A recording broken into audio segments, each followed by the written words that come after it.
Welcome to Thought to Action, presented by the London Center for Policy Research, where we delve deeply into important issues, examine ideas, discuss solutions, and put our thoughts into action. I'm Lieutenant Colonel retired Tony Shaffer, the president of the London Center. If you enjoy our content, if you enjoy our videos, and you want us to create more, please join our Patreon at patreon.com, Thought to Action. Videos are made available to Patreons early so they can see our content and also participate in exclusive content such as our Ask Us Anything question and answer sessions, as well as other perks. So please subscribe to Thought to Action on YouTube, our YouTube channel, as well as like, share, and subscribe everything you watch. It always helps us build an audience and build people who want to understand in a greater detail some of the policy issues which we deal with on a daily basis. We're on Facebook, Twitter, LinkedIn, and our website, londoncenter.org. Without further ado, I'd like to introduce my discussion partner today, Bryan Griffin, who is Dr. London's, I don't know if it's most prolific, but one of his greatest writing and research partners, who is one of our soon-to-be distinguished senior fellows, senior fellow nonetheless. Bryan, welcome to Thought to Action. Thank you for the kind words, Tony. Yeah, great to have you. So we're going to be talking about a subject which I don't find difficult to talk about. I don't think you find it difficult to talk about, but man, you mentioned some of the words we're going to say in the mainstream media and people go nuts, literally. And that is essentially the systemic suppression as it relates to information or debate and discussion relating to election security, election anomalies, big tech taking sides, all of these things which I find as a political scientist and intelligence officer to be patently obvious. I mean, these things have happened, yet there seems to be this Orwellian desire by multiple segments of society to hide the fact that there's an establishment, and within that establishment, there are actors who work to suppress the truth. And one of the best lines that I've ever seen basically summarize this is from a movie called The Usual Suspects. And there's a character in that movie named Roger Verbal Kent, played by Kevin Spacey. And one of the comments, one of his quotes in this movie is, "The greatest trick the devil ever pulled was convincing the world he didn't exist." And I think that's what we're faced with here, especially with the recent Time article, which basically outlines, hey, there really was a conspiracy to fortify the election, and fortify being code for steal the election. So I want to give you an opportunity to kind of address this from the academic and policy perspective, because Bryan, people don't seem to want to talk about this in any great detail. Yeah, when you think of something like the establishment, it invokes all kinds of imagery. Now, this was my position on the idea of an establishment before I read this Time magazine article. And this idea was developed just observing the way that Washington reacted to Trump, who was an outsider who had never held elected office. Right. And the way that there was this concerted effort from the inside, from the unelected bureaucratic strata that has gotten so dense and has just become a thicket that cannot be cleared in Washington. You get elected to office or you get appointed to office and something happens to people. The establishment is really a mindset. You get insulated from the average American. The more time you spend in Washington, the more you think that you know best in every situation, the more that you come to rely on yourself as the decision maker instead of the American people as the decision maker. And this is a great argument for term limits, but to me, the establishment was always a mindset that seemed to develop the more time you spent at or near the top or close to power. And then I read this article, Tony, and we're talking about the article that was published on February 4th by Molly Ball in Time magazine. Right. It's titled "The Secret History of the Shadow Campaign That Saved the 2020 Election." Now, here's her quote.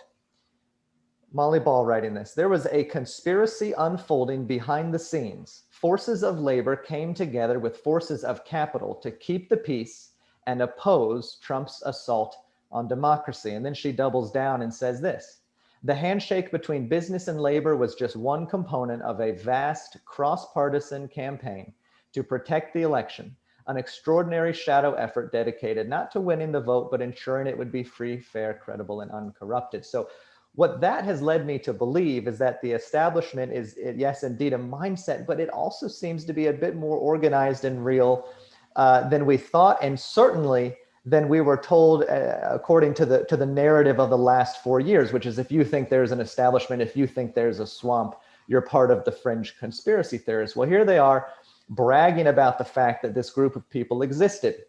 And they try to cloak this in good terms. They're saying, well, we wanted to make sure that the election was safe and secure and fair. But who's defining these terms? Who's defining fair? Who's defining assault on democracy? Who's defining credible, uncorrupted?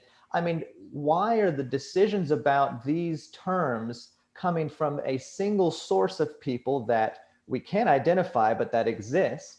And that have undue influence over the election more than just a single vote, right? It should be one person, one vote, but they've got positions of power. They're in government, they're in big tech. They're defining these terms. They're consolidating power. And that's the troubling part of what this article really reveals. So I've gone on record because I was part of the investigative mechanisms outside the government, obviously, that was working to essentially detect and document observed fraud. And the London Center has been very much into doing a lot of the data analysis, which you're aware of. Our senior fellow, or board member, Bennett McFadder, and others have been deeply involved in examining the mathematical anomalies, which many would say are impossible. And based on that, I'll take it a step further. I think this article outlines and admits it's essentially a spontaneous utterance of guilt from the left, and it wasn't about so-called protecting the election. It was focused seriously on putting together a conspiracy to change results in certain strongholds. And I would argue that this is something that still needs to be investigated, no matter who you are. If what is stipulated in this Times article is true, it cannot stand. It's dangerous, and neither side of the political aisle should stand for unelected individuals to essentially create conditions to dictate to the American people who will be their leader. I don't even know how to describe that. What political system? I don't even know what you would call a political system which allows for essentially big tech and unelected politicians. Not even politicians. There's just people in the market who decide, we don't like this. So how would you describe what that is? Well, it's a consolidation of power. It's removing the ultimate decision-making authority from the citizen who should be and is sovereign in America, and putting it into the hands of a select few, an elite group, a members-only club. And that's just not the way our country was designed. Look, if the election was as secure and above the board as everybody claims it was, who has such an issue with questions about election security, then they should be the first to welcome any type of investigatory procedures looking into the integrity of the election. But let's say, that matter aside, let's take everything that they're admitting to in this article as being perfectly legal. We're still talking about an undue balance of influence. We're talking about, she says it herself. Here's Molly Ball's quote. They get in later into the article. She explains how they had this influence on the election. They got states to change the voting systems, she admits. Later, they successfully pressured social media companies to take a harder line against disinformation. So even if we're talking about things that were completely legal, the fact that they have people that have extra sources of power because they're high up in government, they have friends at the top of big tech, they control a limited number of social media companies that are available for people to utilize.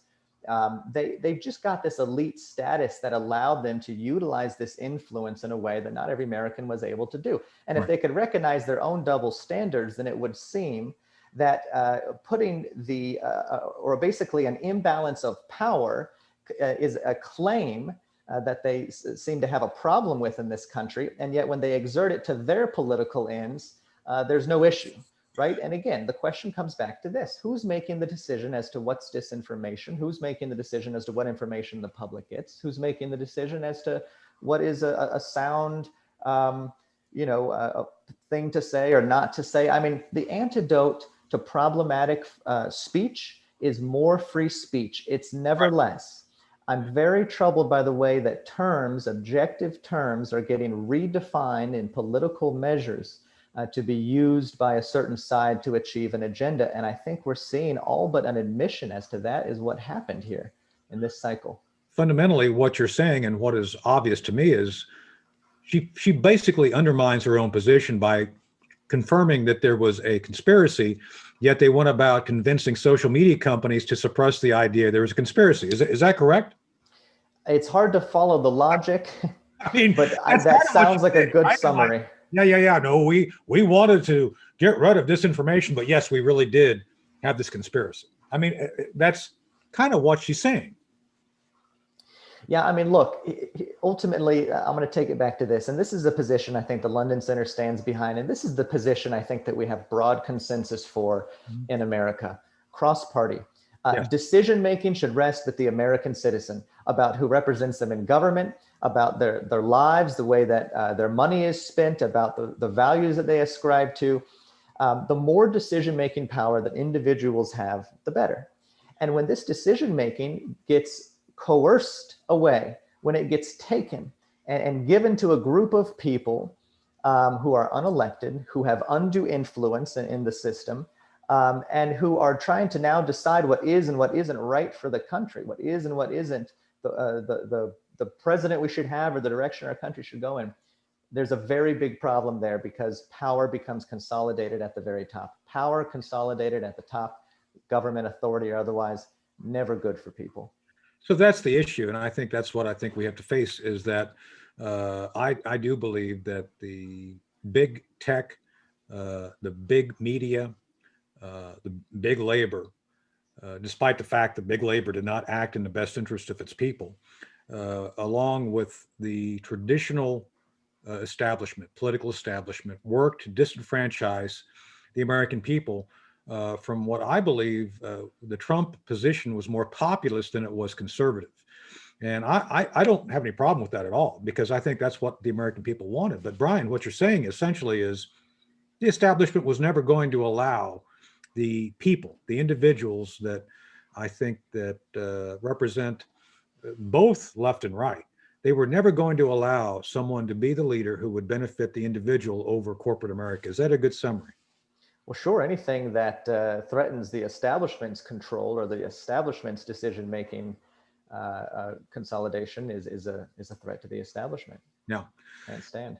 Yeah. So that's what we're faced with here, and I think this is where I'd like to believe our audience will understand there is a necessity to investigate this. Now that we saw the evidence of it, it was kind of like being in the dark and feeling an elephant back in November and December, which our audience probably follows my work on dealing with whistleblowers.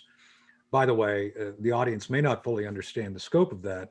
The work actually resulted in Bill Barr, the Attorney General, calling me, and that's a topic for another day. But suffice to say, Bill Barr just wasn't all that enthusiastic about picking up the leads that I had developed that related to potential criminal activity. Just saying. And I think that's something that we need to look into, is why there was such a lack of enthusiasm by the establishment when now we have essentially an admission that something was going on. So I think that's something we need to further explore. So any final thoughts, Bryan, on what we need to do next to get to the bottom of this? Well, I think you've got the channels and avenues that you just described that you're going to pursue. It's based on information that I certainly don't have access to. And it's good that you are involved in that. What I want to do, and I think what's important for every American to do, if you don't have the ability to pursue sophisticated types of investigation into this is to just make your friends, family, and neighbors aware that we are forfeiting our authority when we allow for things like this to happen, when we accept censorship, when we are okay with the idea that a group of people are making decisions about the election that aren't the voter, when we allow political ideologues to define terms that should be objective. We don't push back on that. That's really problematic. And I think there's a lot to be said for just the extent to which this article reveals the mindset that a certain group of people in American politics and in American society believe that they should have more decision-making authority and more control over your life than you do. Right. There's something very wrong with that. And I'm going to make one more point too. I think some of the criticism that is being offered right now about conservatives having such a big problem with, for example, big tech censoring conservative thought and speech. Oh, well, it's the free market. Well, no. Let's make sure that we understand what the problem is. Mm-hmm. The problem is not the free market. The problem is the fact that government is so big that it can pick winners and losers, that there can be all of these favors given, granted, and received in the middle of government all over the place, that big tech can basically monopolize because of their influence in government. Government creates, in this case, government is creating these market failures. So pushing back against the consolidation of power in big tech, like you said, big labor, or within the bureaucracy, is something that should happen, I think, from the bottom up. It's a grassroots effort to preserve our sovereignty. I agree. And I'll just close my thoughts with a quote from a book called Animal Farm by George Orwell. It seems like so much of Orwell's work has been prescient to the point of where it's coming true. And there's a great line in that book. It says, all animals are created equal, but some animals are created more equal than others. And that's what now we're fighting, is these other animals who have decided that they are more equal than us. And therefore, because they're more equal, they can dictate to us what is right and wrong. And it's a very dangerous thing to do. Right.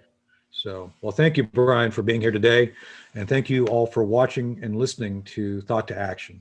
If you like our program and would like to help us expand and create more content, please join our Patreon community at patreon.com Thought to Action, where you can preview our Thought to Action tapings, our broadcasts, as well as participate in our question and answer sessions and get other perks.